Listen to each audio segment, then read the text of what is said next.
situation is under control. There's no way we could screw this up.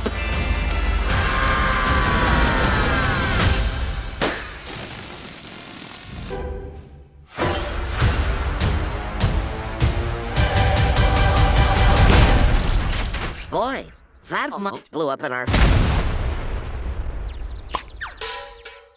Cam Proctor here from Big Gold Bell Media. Today we have the director and EP Pete Browngardt, as well as supervising producer Alex Kirwan from The Day the Earth Blew Up, a Looney Tunes movie, coming to theaters March 14th. Gentlemen, how are you doing today? Doing great. Great. Listen, so this wasn't one that was first on my radar, but once I got to check it out, I was like, you know what, this is a fun time in a theater, and people are really gonna, I don't think they're gonna be surprised, but I think they're really gonna be excited at how many jokes the parents are laughing at as well as the kids. And that's what I was like, wow, I was like, I feel like WB's always been kind of like edgy, as far as like the comedy, even back, in the 80s and 90s. But I didn't realize it until I got to be a parent and an adult, and I'm watching it and I'm like, oh, I get that. And my kids are like just staring at it. And I'm like, oh, you don't, never mind. That's the best that stuff. went over your head. That's the best stuff. But you can get both sides of the audience, everybody, Looney Tunes are for everybody. That's why about it. They did the same thing. Yeah, the old ones did the same thing. Exactly. And I got Looney Tunes creators were always very adamant that they were making cartoons for a general audience, an adult audience, and kids happened to like them, but they were not, at that time they were not worried about make things directly for kids. Yeah. I guess it just happened to kind of get picked up by the kids, or the kids end up gravitating to it because of the action and the rambunctious, a little bit of violence here and there that, that they liked, and they're like, oh, I love it. But it makes a lot more sense, watching them as a kid and my dad laughing at a joke, and I'm like, what are you laughing at? And then now I know, as an adult now, why it all makes sense though. But just to getting back into this project for you guys, what was it like, or what was some of the challenges presented to you when trying to create something like this that I wouldn't say is niche, but there's a special recipe that you have to do and make to create a Looney Tunes film? I can start with you, Pete.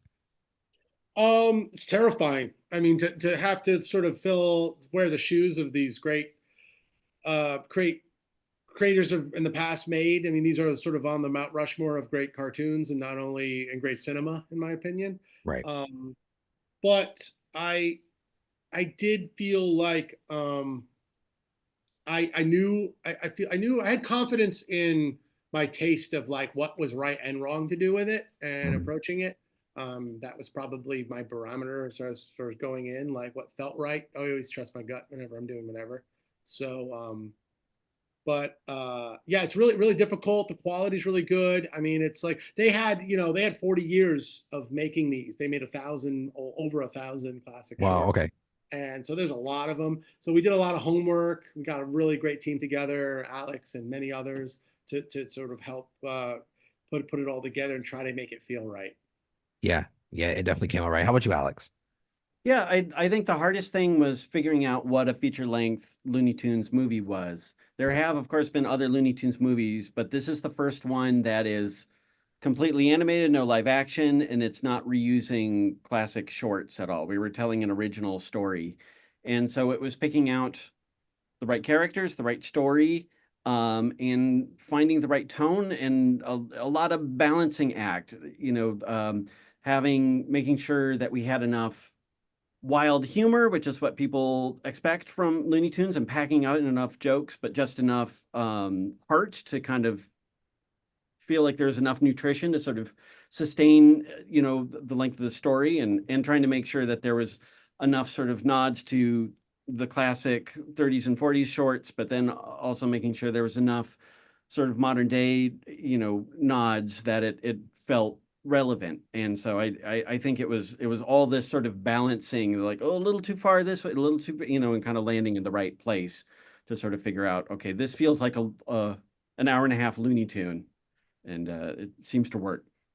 Yeah, no, it definitely works, because like you said, there's a couple nods to not only the older version, but also this newer generation that's out here that's actually checking it out, and some of them checking it out for the first time in their lives, which is crazy to think. You know, it makes me feel really old. But I'm like, okay, cool. Beautiful.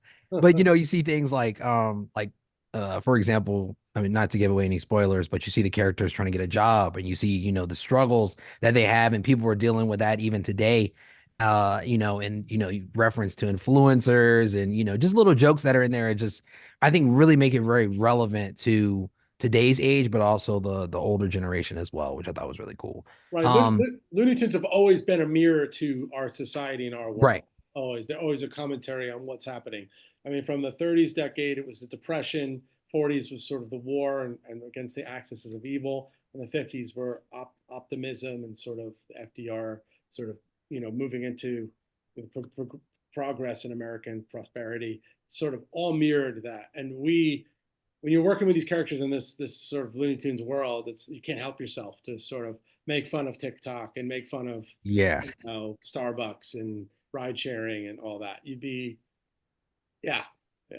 It'd be a shame not to. Yeah, no, definitely. And I honestly, I'm a huge history buff. So for me, it makes me want to go back and kind of revisit a lot of the old Looney Tune cartoons, which I think a lot of people actually do now. You know, not only after seeing this interview, but also just seeing the film. It makes you want to revisit and miss some of the things that you might have missed out on as a kid that you would get now as an adult.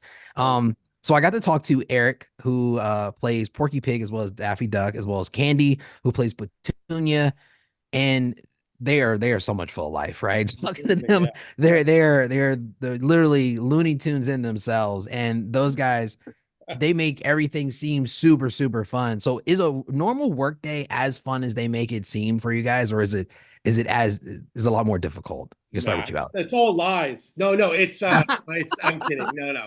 They're wonderful to work with. They're both sort of I mean, Eric is like literally is a Looney Tune. Yeah, You don't even have to ask him to do the voices. He just does the voices and sort of has that mindset. He's a very funny person. And yeah, Candy, same. It's just, they're natural performers, both of them. Candy is just a natural performer, and just to be able to sort of you have to be like a master at your craft, and I believe they both are, and they're both great actors too to be able to perform in film. So it was kind of there's not many options when you're trying to make a Looney Tunes movie of the people that can do this and do it right. And I'm just so grateful to have them both the cast as our mains. yeah. Was it the same experience for you, Alex? Yeah, it's always so much fun to work with the voice actors, because that isn't the majority of what we're doing on the, you know, we spend most of our day in a room drawing, making notes, you know, problem solving. On Zoom calls, we made the whole movie. On Zoom calls. Like this. And it's fun to get with the voice actors, and you sort of see the characters sort of come to life right in front of you, and you don't have to, it doesn't require all that sort of problem solving and labor. It's like, oh, there they are. There's Porky and Daffy right there. And it's a source of inspiration. And as an artist, you're looking for inspiration as fuel to get you to, you know, create more. So they really provide that.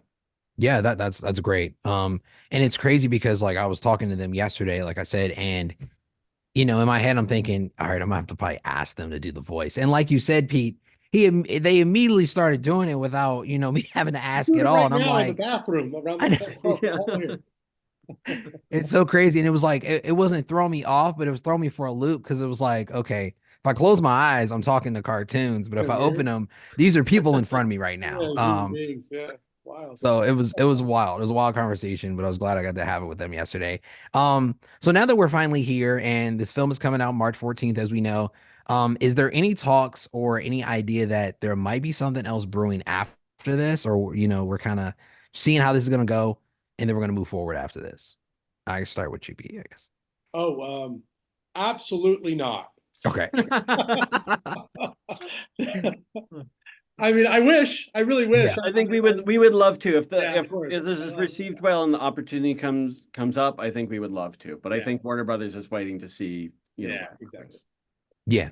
No. I totally get it. No sequels, no threequels. Yeah. Okay. Seeing if I can pull a spoiler out of there from you guys. But no, it's cool. It's cool. You know, I try to bait you, and you if there was something, then we never know. Honest. you save the day regardless, though. But listen, I absolutely love this film, and I think a lot of people are really going to enjoy it. Congratulations, both of you guys. And you, Graham. Nice to everybody meet at you. home, please, please make sure you go check out The Day That the Earth Blew Up, a Looney Tunes movie coming only March 14th in theaters. Alex and Pete, thank you so much for taking the time. I really appreciate you No talking. problem. Appreciate you. it. Thank you. Thank you, guys.